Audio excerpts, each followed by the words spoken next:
එතුමාගේ අවසන් කැමැත්ත තිබුණා මෙහෙම. තමන්ගේ මිනි පෙට්ටිය සකස් කරන්න කියලා කිව්වා. තමන්ගේ මිනි පෙට්ටිය අරගෙන යනකොට වටේ ඉන්න මිනිස්සුන්ට තමන්ගේ අත් දෙක පේන්න ඕන. අත් දෙක එළියට පේන විදිහට සකස් කරන්න කිව්වා. අහලා තියෙනවද මහා ඇලෙක්සැන්ඩර් රජු? ඇලෙක්සැන්ඩර් කියලා කියන්නේ අධිරාජ්‍යයක්. ඉතා ශූර රණශූරයෙක්. ඇලෙක්සැන්ඩර් රජතුමාගේ අතින් බොහෝ අය මැරුම් කෑවා. ඒ අත් දෙකට බොහෝ දේ ලැබුණා. අනිත් අයගේ ලේ තවරුණු අත්වලට ගහවුණුත් ලැබුණා. එතුමාගේ අවසන් කැමැත්ත තිබුණා මෙහෙම. තමන්ගේ මිනි පෙට්ටිය සකස් කරන්න කියලා කිව්වා. තමන්ගේ මිනි පෙට්ටිය අරගෙන යනකොට වටේ ඉන්න මිනිස්සුන්ට තමන්ගේ අත් දෙක පේන්න ඕන. අත් දෙක එළියට පේන විදිහට සකස් කරන්න කිව්වා.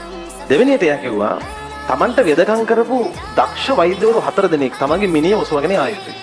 තුන්වෙනියට කිව්වා මිනිය ඔසවගෙන යන්න පටන් ගන්න තැන ඉඳන් මිනි වල දක්වා පාරේ තමන් හම්බ කරපු රන් රිදී මුතුමැණික් සියල්ල ඉසිමින් යා යුතුයි. මිනිස්සු ලක්ෂ ගණනක් එකතු වෙනවා. එක පුද්ගලයෙක් ඉස්සරහින් මේකට හේතු කීකේ යන්න ඕන. පළවෙනි එකට හේතුව මොකක්ද? අත් දෙක දෙපැත්තට දික් කරගෙන ඉන්නේ. මේ අත් වලින් බොහෝ අය මරුන් කෑවට මට ලැබිච්ච දෙයක් නෑ කියන එක ඉස්සරහින් කෙනෙක් කීකේ යනවා. වෛද්‍යවරු 4 දෙනෙක් ඔසවගෙන යන්නේ ඇයි?